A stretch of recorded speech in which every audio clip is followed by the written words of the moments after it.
Actually, neither me or Elia went to Afghanistan, but we worked on documentaries, as I used to do with working on my theater shows. Documentaries, documents, photos, and read a lot about it, and historically speaking. So it's made from documents, and I adapted the book of Yasmina Khadra, which was very rich with details. Actually, I took some liberties with the script, and Yasmina Khadra was okay with it, the writer of the book. Actually, the main female character, Zunaira, is a lawyer in the book. I made her a painter because painting is one of the freedom that they can't have in Afghanistan, and I thought it was a kind of resistance. Plus, I loved to see the drawing itself on the walls. Plus, she could tell her story, not by words, but only by drawings. So that's quite a difference.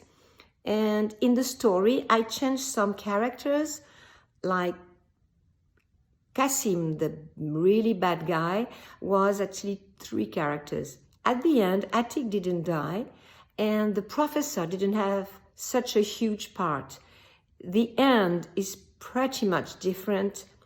She doesn't escape by going to the professor who is opening his door to her, which I thought was a good metaphor for the future of these people, education. When I was asked to work on animated movie, it's the first time I'm used to work on live movies and I work on theater.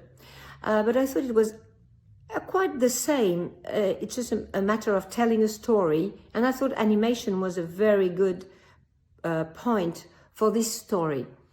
So after choosing the way of making the animated film, because I wanted to begin with the actors playing the parts, even dressed as the characters, I wanted to work this way around. First the sound and the emotions, and then the animators had to work on the actors and not the other way around.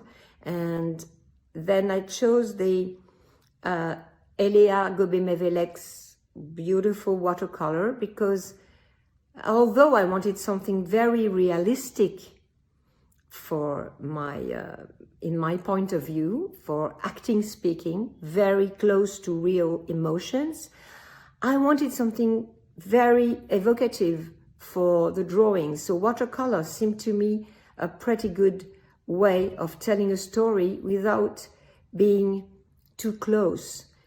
Actually, it's like for a painting, you have to take some steps away to look at it and to understand more the drawings. And I wanted the characters to look like the actors, and even the movements to be exactly like the movements of the actors.